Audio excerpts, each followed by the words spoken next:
পবিত্ৰ ক্ষণতে উজলি উঠা খ্ৰীষ্টৰ জ্যোতি। জয় জয়তে আমাৰ দৰ্শক শ্ৰোতাসকললৈ প্ৰভু যীশুখ্ৰীষ্টৰ মহান নামত নমস্কাৰ। আমাৰ এই ভক্তিবচন অনুষ্ঠানৰ যোগেৰে আপোনালোকক লগ পাই আমি নথৈ আনন্দিত হৈছোঁ। এই ভক্তিবচন অনুষ্ঠান হৈছে ধাৰাবাহিক বাইবেল অধ্যয়নৰ অসমীয়া অনুষ্ঠান।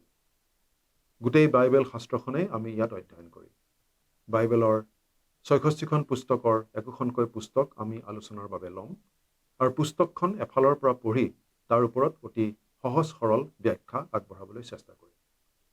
মাজে মাজে বাইবেলৰ পুৰণি নিয়ম খণ্ডৰ পৰা আৰু মাজে মাজে নতুন নিয়ম খণ্ডৰ পৰা একোখনকৈ পুস্তক অধ্যয়নৰ বাবে আমি হাতত ল'ম। এই অনুষ্ঠান নিয়মিতভাৱে চাই থাকিলে গোটেই বাইবেলখন চোৱাৰ আৰু বাইবেলত থকা কথাবোৰ বুজাৰ এটা সুযোগ দৰ্শকসকলে লাভ কৰিব পাৰে। প্ৰিয় শ্ৰোতা দৰ্শক, আমি এতিয়া বাইবেলৰ নতুন নিয়ম খণ্ডৰ প্ৰথমখন পুস্তক অৰ্থাৎ মথিয়ে লিখা শুভবাৰ্তা নামৰ পুস্তকখনৰ অধ্যয়ন কৰি আছোঁ। যোৱা অনুষ্ঠানত আমি এই মথিয়ে লিখা শুভবাৰ্তা পুস্তকখনৰ 18 নম্বৰ অধ্যায়ৰ শেষৰটো পদলৈকে পঢ়ি আমাৰ আলোচনা আগবঢ়াইছিলোঁ। আজিৰ অনুষ্ঠানত আমি মথিয়ে লিখা শুভবাৰ্তাৰ 19 নম্বৰ অধ্যায়ৰ পৰা চাব খুজিছোঁ।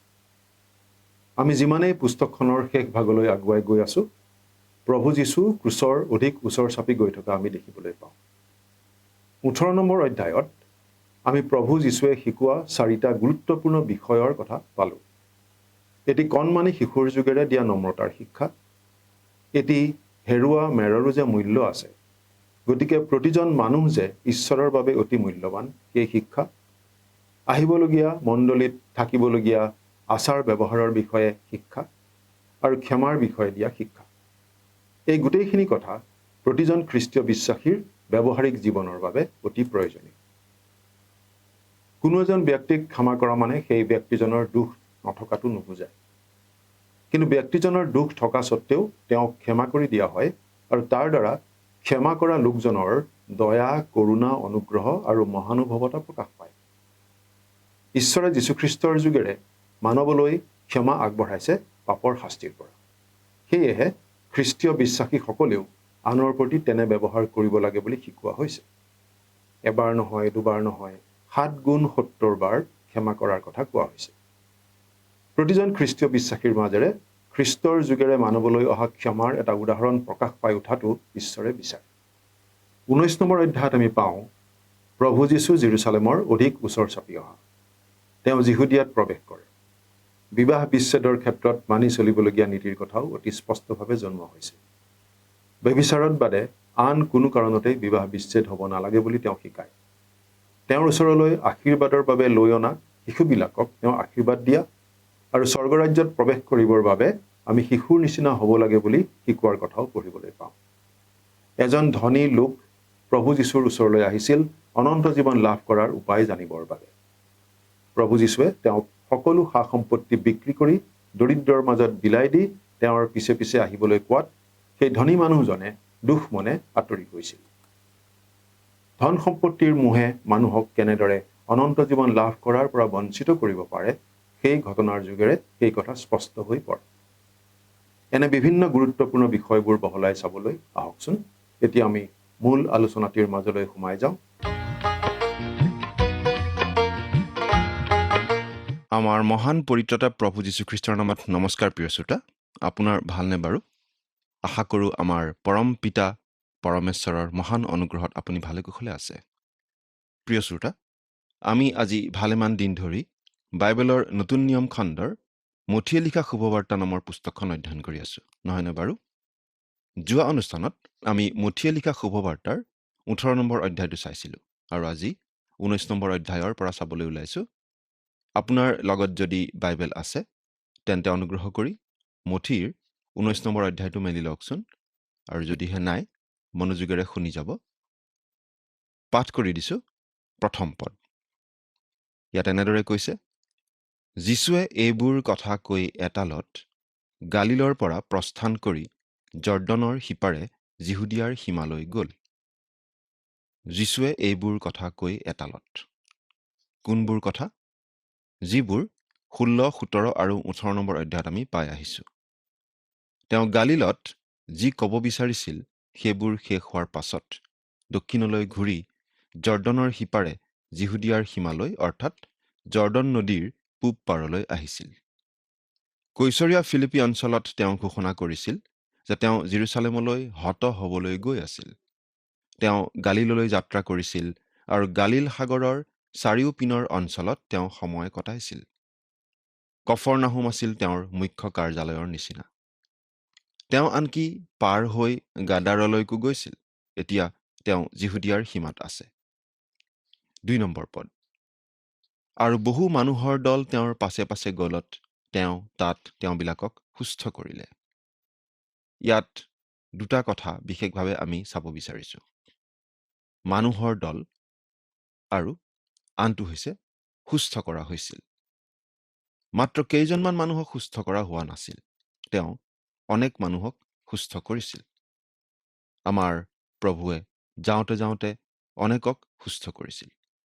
যদি কোনোবা সুস্থ হ'ব বিচাৰিছিল, তেওঁবিলাক সুস্থ হ'ব পাৰিছিল। অনেকক তেওঁ সুস্থ কৰিছিল। এতিয়া ধৰ্মীয় নেতাবিলাকে ত্যাগপত্ৰৰ বিষয়ে এটা প্ৰশ্ন লৈ তেওঁৰ ওচৰলৈ আহিছে।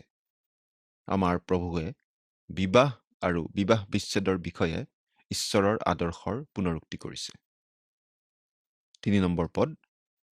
তেতিয়া ফৰিচীবিলাকে তেওঁৰ ওচৰলৈ আহি পৰীক্ষা কৰি তেওঁক সুধিলে, যেই সেই কাৰণতে তিৰোতাক ত্যাগ কৰিব পায়নে? ফৰিচীবিলাকে তেওঁক পৰীক্ষা কৰিবলৈ আহিছিল। তেওঁবিলাকে তেওঁক মোচীৰ বিধানৰ বিৰুদ্ধী সাজিবলৈ চেষ্টা কৰি তেওঁৰ পিছে পিছে আহি আছিল। যেই সেই কাৰণতে তিৰোতাক ত্যাগ কৰিব পায়নে?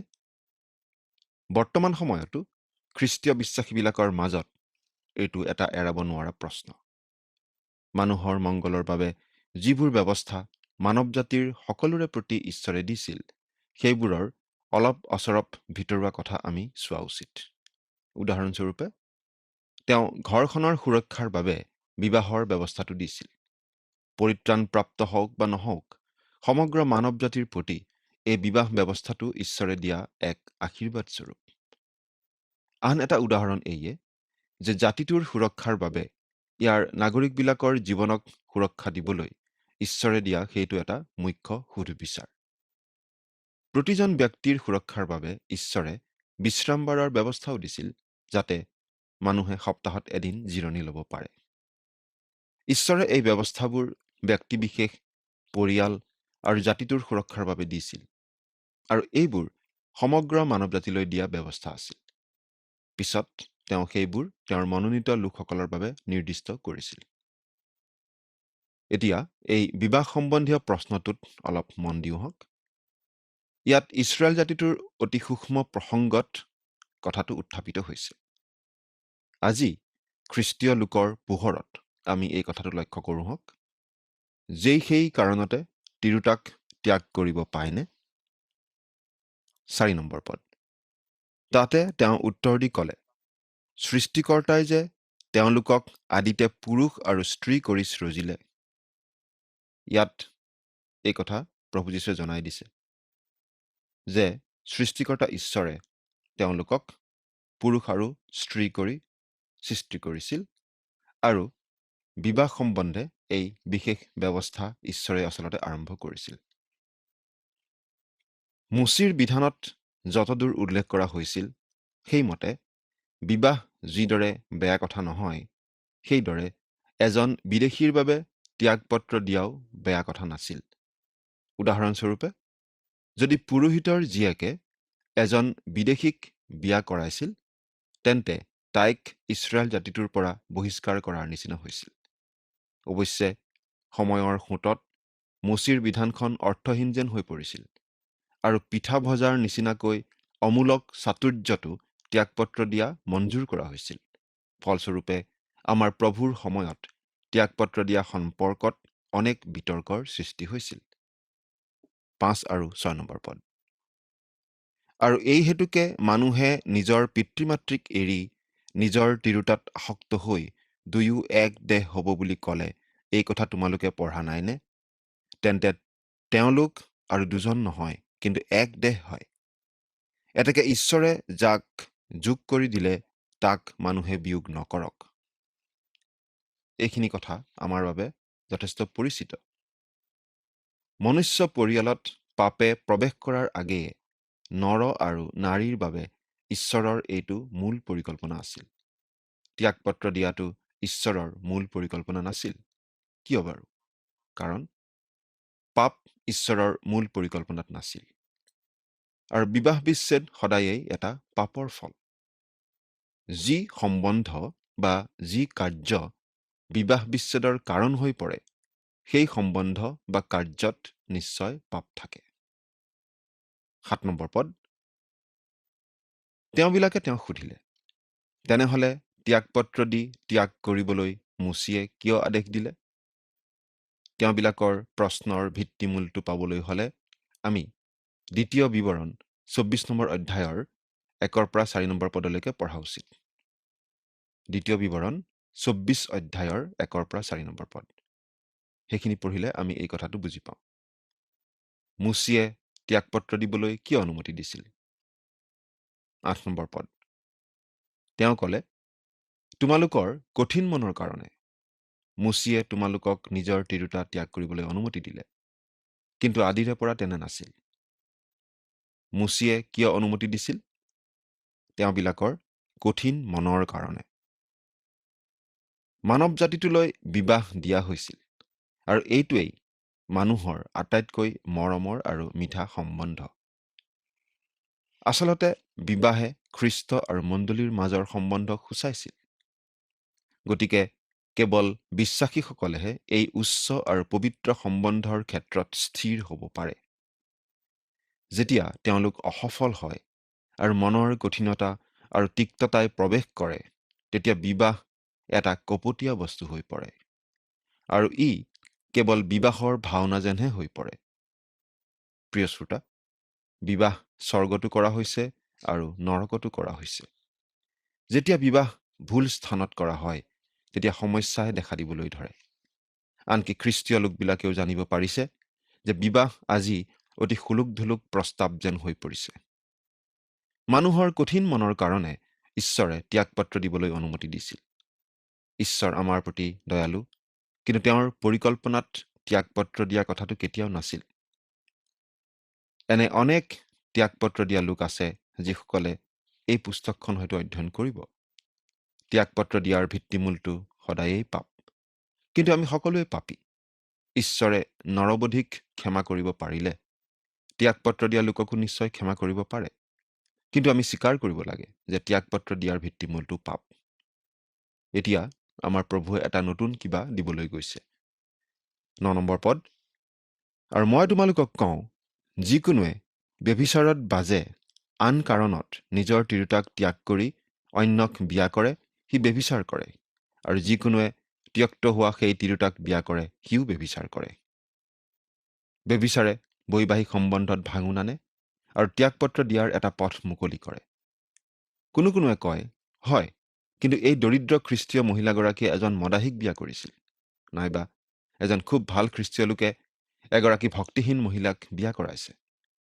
তথাপি বিবাহৰ বন্ধনলৈ আমি সন্মান দেখুৱাবই লাগিব। অৱশ্যে বিশ্বাসীবিলাকে আন এটা কাৰণত পৃথক হ'ব পাৰে, যিটো 1 কৰিন্থিয়া 7 নম্বৰ অধ্যায়ৰ মূল বিষয় বুলি ক'ব পাৰি। কিন্তু ত্যাগপত্ৰ দিবলৈ কেৱল ব্যভিচাৰৰ ভিত্তিতহে অনুমতি দিয়া হৈছিল। ত্যাগপত্ৰ দিয়া ব্যৱস্থাটো নিৰপৰাধীজনে পুনৰ বিবাহ কৰাৰ অনুমতিৰ বাবেহে গ্ৰহণ কৰা হৈছিল। এই নীতি কেৱল বিশ্বাসীসকলৰ ক্ষেত্ৰতহে প্ৰযোজ্য হয়। অবিশ্বাসীসকল খ্ৰীষ্টৰ ওচৰলৈ অহাটো ঈশ্বৰে বিচাৰে। তেওঁ বিবাহিতই হওক বা ত্যাগপত্ৰ দিয়াই হওক বা অকলশৰীয়াই হওক, তেওঁ হেৰুৱা সন্তান। তেওঁ খ্ৰীষ্টক নিজৰ ত্ৰাণকৰ্তা বুলি গ্ৰহণ কৰিব লাগিব, আৰু গ্ৰহণ নকৰালৈকে একো পাৰ্থক্য নুবুজায়। বিশ্বাসীবিলাকে মন কৰিবলগীয়া অতি দৰকাৰী কথাটো এইয়ে যে তেওঁ ত্যাগপত্ৰ দিয়াৰ এটাই কাৰণ স্থাপন কৰিছে, আৰু সেইটো হৈছে ব্যভিচাৰ।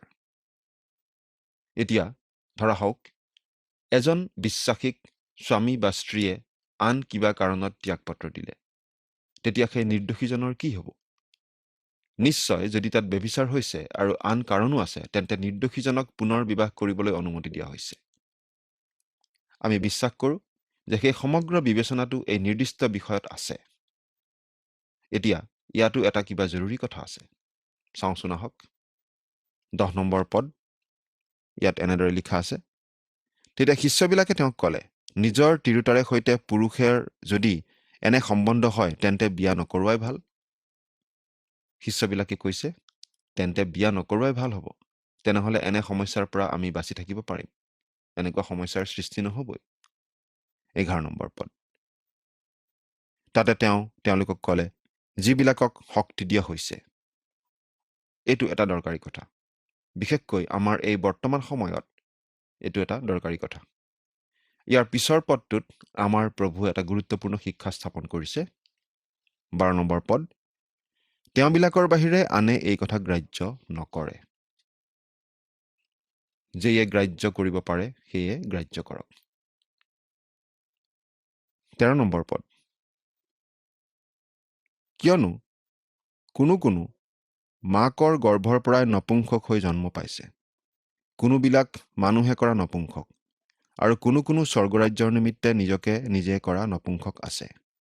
যিয়ে গ্ৰাহ্য কৰিব পাৰে সেয়ে গ্ৰাহ্য কৰক। কোনোৱে মাকৰ গৰ্ভৰ পৰা নপুংসক হৈ জন্ম পাইছে। কিছুমান এনে পুৰুষ আৰু মহিলা আছে যিবিলাকে বিয়া কৰোৱাৰ প্ৰয়োজন নহয়। তেওঁবিলাকে নিজেই ভালদৰে জীৱন নিৰ্বাহ কৰে। বহু বছৰ আগতে এগৰাকী কুমাৰী মহিলাই কৈছিল, মই বিয়া কৰিবলৈ প্ৰয়োজনবোধ নকৰোঁ। মোৰ এটা ধোঁৱাই থকা চৌকা, ভুকি থকা কুকুৰ আৰু শাও দিয়া ভাটৌ আছে। তেনেস্থলত মোক এজন পুৰুষৰ অকণো আৱশ্যক নাই। সেইটো তাৰ বাবে হয়তো শুদ্ধ হ'ব পাৰে, আৰু আন বহুতৰ বাবে শুদ্ধ হ'ব পাৰে, কিন্তু সেইটো প্ৰত্যেকৰ বাবে শুদ্ধ নিশ্চয় নহয়। কোনোবিলাক মানুহে কৰা নপুংসক। কিছুমান মণ্ডলীয়ে এনে নিয়ম বান্ধি দিয়ে যে কিছুমান নিৰ্দিষ্ট পদত থাকিলে লোকজনে বিয়া কৰিব নালাগিব। তেওঁলোকে তেনে কৰাৰ কোনো অধিকাৰ নাই। আৰু কোনো স্বৰ্গৰাজ্যৰ নিমিত্তে নিজকে নিজে কৰা নপুংসক আছে। এনে এগৰাকী মহিলাক আমি জানো, যিগৰাকী পৰিচৰ্যা ক্ষেত্ৰলৈ গৈছিল। যোৱাৰ আগতে তাইক কোৱা হৈছিল, চোৱা, তাত তুমি বিয়া হোৱাৰ কোনো সুযোগ নাপাবা।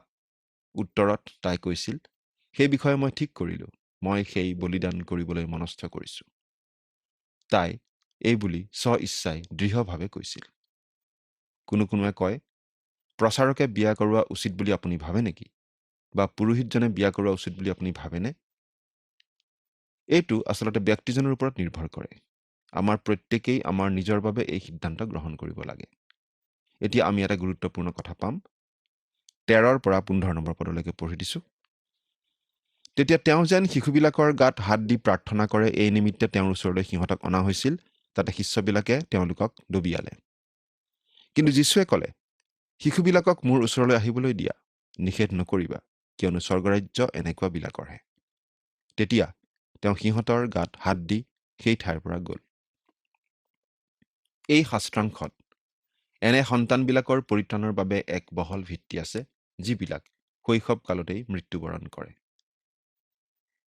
এই কাৰণেই আমি শিশুবিলাকলৈ শুভবাৰ্তামূলক শিক্ষা দিয়া উচিত। কোনোবাই ক'ব পাৰে যে 1 মিনিট ৰ'বচোন, তাৰ পাছত প্ৰতিজনকে ৰক্ষা কৰিব পৰা যাব যদি আমি শিশুবিলাকৰ দৰে তেওঁবিলাকৰ ওচৰত উপস্থিত হওঁ। নহয়, এইটো কোনোপধ্যেই সত্য নহয়, কাৰণ তেওঁবিলাক পিছতহে দায়িত্বপূৰ্ণ বয়সত উপনীত হয়। শিশুবিলাকৰ অন্তৰলৈ শুভবাৰ্তা দিবলৈ কৰা চেষ্টাৰ কাৰণটো হৈছে, যেতিয়া তেওঁবিলাকে দায়িত্বপূৰ্ণ বয়সত উপস্থিত হ'ব, তেতিয়া তেওঁবিলাকে খ্ৰীষ্টৰ বাবে এটা সংকল্প গ্ৰহণ কৰিব। এইটো অতি দৰকাৰী কথা। এজন পালকে কৈছিল, মোৰ ছোৱালী সন্তানটিয়ে 7 বছৰ বয়সত খ্ৰীষ্টৰ বাবে এটা সংকল্প কৰিছিল। সেই সময়ৰে পৰা মই তাইক বহুবাৰ সুধিছিলোঁ, তাই সঁচাকৈয়ে প্ৰভুক ত্ৰাণকৰ্তাৰ ৰূপে বিশ্বাস কৰিছিল নে নাই। এদিন তাই কৈছিল, দেউতা, আপুনি কিয় মোক একেটা প্ৰশ্নকে বাৰে বাৰে সুধি থাকে? মই কৈছিলোঁ, মই নিশ্চিত হ'ব খোজোঁ যে তুমি সঁচাকৈয়ে প্ৰভু যীশুক ত্ৰাণকৰ্তা বুলি গ্ৰহণ কৰিছা। আচলতে দায়িত্বপূৰ্ণ বয়সতহে সংকল্প কৰিব লাগে। আৰু সেই বয়স কিমান আমি খাটাংকৈ ক'ব নোৱাৰোঁ। আমি কেৱল জানো যে আমাৰ শিশুবিলাকক শুভবাৰ্তা দিয়াটো অতি দৰকাৰী কথা। বাটৰ কাষত থিয় হৈ এই কথা কৈ থকাৰ পৰিৱৰ্তে আহক আমি তেওঁলোকক শুভবাৰ্তা দিওঁ, আৰু তাৰ পাছত তেওঁবিলাকে খ্ৰীষ্টক বিশ্বাস কৰিবলৈ আমাৰ শক্তিৰে পৰাখিনি সকলো শেষ কৰি সিবিলাকক দায়িত্বপূৰ্ণ বয়সত উপনীত নোহোৱালৈকে সেইদৰেই আমি কৰি থাকোঁ হওক। এইটো অতি মনোগ্ৰাহী কথা যে আমাৰ প্ৰভুৱে ত্যাগপত্ৰ দিয়াৰ কথা কৈ হঠাতে শিশুবিলাকৰ বিষয়ে কথা ক'বলৈ আৰম্ভ কৰিছে। গুৰুত্বপূৰ্ণ কথাটো হৈছে যিকোনো ত্যাগপত্ৰ দিয়াৰ ক্ষেত্ৰত সন্তানৰ বিষয়টো অতি জৰুৰী। 16 আৰু 17 পদ। আৰু চোৱা, কোনো এজনে তেওঁৰ ওচৰলৈ আহি সুধিলে, হে গুৰু, মই অনন্ত জীৱন পাবলৈ কি সৎকৰ্ম কৰিব লাগে? তাতে তেওঁক ক'লে, সতৰ বিষয়ে মোক কিয় সুধিছা? সৎ এজনা মাত্ৰ আছে, কিন্তু তুমি যদি সেই জীৱনত সোমাবলৈ ইচ্ছা কৰা তেন্তে আজ্ঞাবোৰ পালন কৰা। এই ডেকা মানুহজনে প্ৰভু যীশুক কেনেকৈ সম্বোধন কৰিছে মন কৰকচোন। তেওঁক গুৰু বুলি সম্বোধন কৰিছে। তেওঁ স্বীকাৰ কৰিব বিচাৰিছে যে তেওঁ সতৰ বিষয়ে মোক কিয় সুধিছা? আচলতে ইংৰাজী বাক্যটোৰ অসমীয়া ভাঙনি এনে হ'ব লাগিছিল, মোক কিয় সৎ বুলিছা? তেওঁ কৈছিল সৎ এজনা মাত্ৰ আছে আৰু সেইজনা হৈছে ঈশ্বৰ। গতিকে তেওঁ ইয়াকে বুজাইছিল যে যদি তুমি মোক সৎ বুলি কৈছা তাৰ কাৰণটো হৈছে ময়ে ঈশ্বৰ। তাৰ পাছত প্ৰভু যীশুৱে এই ডেকা মানুহজনৰ জীৱনত আজ্ঞা প্ৰকাশ কৰিছে। 18 পৰা 20 নম্বৰ পদ। তেওঁক সুধিলে, কি কি আজ্ঞা? তাতে যীশুৱে ক'লে, নৰবধ নকৰিবা, ব্যভিচাৰ নকৰিবা, চুৰ নকৰিবা, মিছা সাক্ষ্য নিদিবা, নিজৰ পিতৃ মাতৃক সন্মান কৰা আৰু তোমাৰ চুবুৰীয়াক নিজৰ নিচিনাকৈ প্ৰেম কৰিবা। তাতে সেই ডেকাই তেওঁক ক'লে, মই এই সকলোকে পালন কৰিলোঁ, মোৰ আৰু কি বাকী আছে? এই ডেকা মানুহজনে এই আজ্ঞাবোৰ পালন কৰি অহা বুলি ক'ব পাৰিছিল, কিন্তু তথাপি জীৱনত এটা অভাৱ অনুভৱ কৰিছিল। আমাৰ প্ৰভুৱে তেওঁক দিয়া আজ্ঞাবোৰ 10 আজ্ঞাৰ শেষাংশৰ গাঁথনি, যিবোৰ মানুহে মানুহৰ প্ৰতি কৰিব লাগে। 10 আজ্ঞাৰ প্ৰথমটো কৰিবলগীয়া কাম হৈছে ঈশ্বৰৰ সৈতে মানুহৰ সম্বন্ধ ৰক্ষা কৰা। আমাৰ প্ৰভুৱে সেইবোৰ কোৱা নাছিল, কাৰণ তেওঁ এই ডেকা মানুহজনক তেওঁৰ বিবেচনা অনুযায়ী পৰিচালনা কৰিছে। 21 নম্বৰ পদ। যীশুৱে তেওঁক ক'লে, তুমি যদি সিদ্ধ হ'বলৈ ইচ্ছা কৰা তেন্তে তোমাৰ সৰ্বস্ব বেছি দৰিদ্ৰবিলাকক দান কৰা, তেহে স্বৰ্গত তোমাৰ ধন হ'ব, আৰু আহা মোৰ পাছে পাছে চলাহি। আচলতে ডেকা মানুহজনে যে ঈশ্বৰক সম্পূৰ্ণ হৃদয়েৰে ভাল নাপায় সেই কথাটোৱেই প্ৰভু যীশুৱে দেখুৱাব খুজিছে। 22 নম্বৰ পদ। এই কথা শুনি সেই ডেকা দুখিত হৈ গুচি গ'ল, কিয়নো তেওঁ বহু ধন সম্পত্তি থকা মানুহ আছিল। অৰ্থাৎ ডেকাজনে মুখেৰেহে ঈশ্বৰক প্ৰেম কৰোঁ বুলি কৈছিল, কিন্তু তেওঁ ঈশ্বৰতকৈ ধনক বেছি প্ৰেম কৰিছিল। 23 নম্বৰ পদ। তেতিয়া যীশুৱে তেওঁৰ শিষ্যবিলাকক ক'লে, মই তোমালোকক স্বৰূপকৈ কওঁ, স্বৰ্গৰাজ্যত সোমোৱা ধনী লোকৰ দুঃসাধ্য। এই কথা আজিও সত্য। 24 নম্বৰ পদ। পুনৰাই তোমালোকক কওঁ, ধনী লোকে ঈশ্বৰৰ ৰাজ্যত সোমোৱাতকৈ বেজীৰ বিন্ধাই দি উঠ সৰকি যোৱাই উজু। সঁচা কথা, নিজৰ ধন সম্পত্তিক উচ্চ স্থান দিয়া লোকে ঈশ্বৰক সহজে গ্ৰহণ কৰিব নোৱাৰে, বৰং তাতকৈ বেজী এটাৰ বিন্ধাই দি উঠ সৰকি যোৱাই সহজ। 25 পদৰ পৰা পাঠ কৰিছোঁ। এই কথা শুনি শিষ্যবিলাকে অতিশয় বিস্ময় মানি ক'লে, তেনেহ'লে কোনে পৰিত্ৰাণ পাব পাৰে? 26 পদ। তাতে যীশুৱে তেওঁলোকলৈ চাই ক'লে, ই মানুহৰ অসাধ্য, কিন্তু ঈশ্বৰৰ সকলো সাধ্য। প্ৰিয় শ্ৰোতা, আনকি ধনী মানুহেও সকলো পৰিত্যাগ কৰি প্ৰভু যীশুক নিজৰ ত্ৰাণকৰ্তা বুলি গ্ৰহণ কৰা আমি দেখি আছোঁ, আৰু এনেকুৱা ঘটি আছে, কাৰণ ঈশ্বৰৰ কাৰণে সকলো সাধ্য। 27 পৰা 28 নম্বৰ পদলৈকে পঢ়ি দিম। তেতিয়া পিতৰে উত্তৰ দি তেওঁক ক'লে, চাওক, আমি সকলোকে এৰি আপোনাৰ পাছে পাছে আহিলোঁ, তেনেহ'লে আমি কি পাম? তাতে যীশুৱে তেওঁলোকক ক'লে, মই তোমালোকক স্বৰূপকৈ কওঁ, নতুন সৃষ্টিত যেতিয়া মানুহৰ পুত্ৰ নিজৰ প্ৰভাৱৰ সিংহাসনত বহিব, তেতিয়া মোৰ পাছে পাছে অহা তোমালোকে 12খন সিংহাসনৰ ওপৰত বহি ইছৰাইলৰ 12 ফৈদৰ সুধবিচাৰ কৰিবা। প্ৰভু যীশুৱে পিতৰক স্বাৰ্থপৰ বুলি ধমক দিয়া নাছিল, কিন্তু তেওঁ যে পুৰস্কাৰ পাব সেই কথাই জনাইছিল। 29 আৰু 30 পদ। আৰু যিকোনোৱে ঘৰ বা ভাই ভনী বা পিতৃ মাতৃ বা সন্তান বা মাটিকে মোৰ নামৰ নিমিত্তে এৰে, তেওঁ 100 গুণকৈ লাভ পাব আৰু অনন্ত জীৱনৰ অধিকাৰী হ'ব। কিন্তু আগ হোৱাবিলাকৰ অনেক পাছ হ'ব, আৰু পাছ হোৱাবিলাকৰ অনেক আগ হ'ব। পৰিত্ৰাণপ্ৰাপ্ত যিসকল লোকে যীশুৰ হকে বলিদান দিলে, তেওঁলোকৰ বাবে পুৰস্কাৰ আছে। অজ্ঞাত সাধুবিলাকৰ অনেকক, যিবিলাকৰ কথা আগতে কোনেও হয়তো শুনা নাই, সেইসকলক এসময়ত প্ৰভু যীশুৱে প্ৰথম স্থান দিব। আমি ভাবোঁ অনেক খ্ৰীষ্টীয় প্ৰখ্যাত নেতা, যিবিলাকে এই জীৱনত বৰ মাতেৰে জয়ধ্বনি কৰে, তেওঁবিলাকক হয়তো হেয় কৰা হ'ব, যেতিয়া ঈশ্বৰৰ অনেক অজ্ঞাত সাধু লোকক পুৰস্কৃত কৰা হ'ব। প্ৰিয় শ্ৰোতা, আপুনি বাৰু প্ৰভু যীশুৰ পৰা পুৰস্কাৰ লাভ কৰিবনে? চিন্তা কৰি চাওকচোন। ঈশ্বৰে আপোনাক আশীৰ্বাদ কৰক।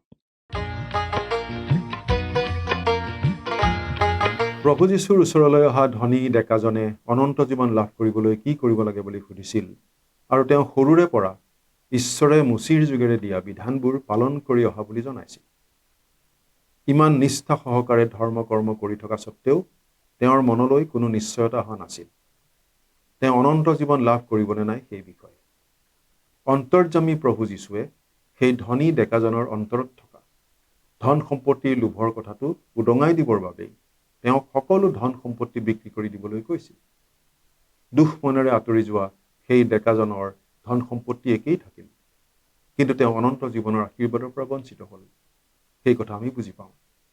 সেয়েহে সকলো সা সম্পত্তি অটুট থকাটো তেওঁ দুখ মনে গুচি যাব লগা হ'ল। ঈশ্বৰক সকলো কথাতকৈ আগস্থান দিয়াটোৱেই ঈশ্বৰে আমাৰ পৰা বিচাৰে। পৰৱৰ্তী অনুষ্ঠানত আপোনালোকক পুনৰ লগ পোৱাৰ আশাৰে আজিলৈ আমি ইমানতেই সামৰিব খুজিছোঁ। কিন্তু সামৰণিত আহকচোন খন্তেক প্ৰাৰ্থনাত মূৰ্ণত কৰোঁ হওক। স্বৰ্গত থকা সৰ্বশক্তিমান সৰ্বজ্ঞানী সৰ্বব্যাপী পিতৃ ঈশ্বৰ, তোমাক ধন্যবাদ জনাওঁ কিয়নো তোমাৰ বাক্য আলোচনা কৰিবলৈ তুমি এই বিশেষ সময় আমাক দান কৰিলা। এই অনুষ্ঠান অতি আগ্ৰহেৰে ধৈৰ্যৰে শুনি থকা প্ৰতিজন শ্ৰোতা দৰ্শকৰ ওপৰত তোমাৰ বিশেষ আশীৰ্বাদ বাহুল্যৰূপে বাকি দিয়া। প্ৰত্যেকৰ জীৱনত তুমি বিশেষভাৱে স্পৰ্শ কৰা আৰু তেওঁলোকৰ জীৱন যাতে তোমাৰ আশীৰ্বাদেৰে ফলে ফুলে জাতিষ্কাৰ হৈ উঠে আৰু যাতে তেওঁলোকে তোমাক অনবৰতে ধন্যবাদ দি থাকিব পাৰে এনে বিশেষ অনুগ্ৰহ তেওঁলোকৰ ওপৰত থাকিবলৈ দিয়া।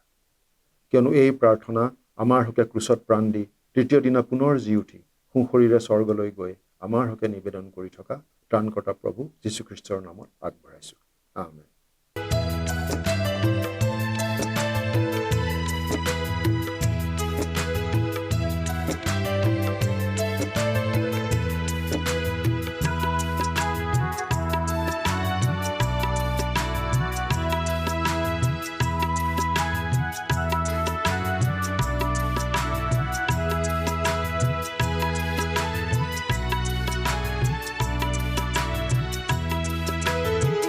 যদি লাগে জীবন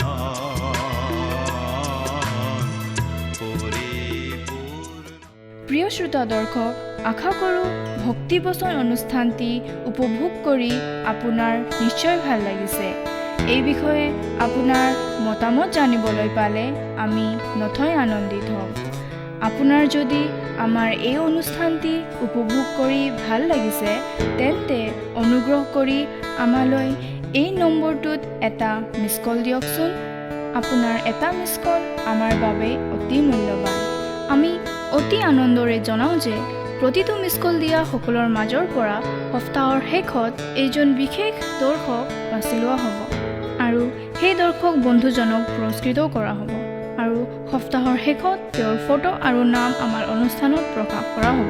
মিছ কল দিয়া নম্বৰটো হৈছে 0444908125। আপোনাৰ যদি কিবা প্ৰাৰ্থনাৰ বিষয় থাকে বা অধিক জানিবলৈ ইচ্ছা কৰে তেন্তে টেলিফোনৰ মাধ্যমেৰেও আমাৰ লগত যোগাযোগ কৰিব পাৰে। আমাৰ টেলিফোন নম্বৰটো হৈছে 7429840242। আপুনি ইমেইলৰ দ্বাৰাও আমাৰ লগত যোগাযোগ কৰিব পাৰে। আমাৰ ইমেইল এড্ৰেছটো হৈছে assamese@radio882.com। আপুনি আমালৈ পত্ৰও লিখিব পাৰে। তাৰ বাবে আমাৰ পোষ্টেল এড্ৰেছটো টিভি পৰ্দাত অনুগ্ৰহ কৰি চাই লওকচোন। পুনৰ লগ পোৱাৰ প্ৰতিশ্ৰুতিৰে আজিলৈ ইমানতে সামৰিছোঁ। ঈশ্বৰে আপোনাক আশীৰ্বাদ কৰক। ধন্যবাদ।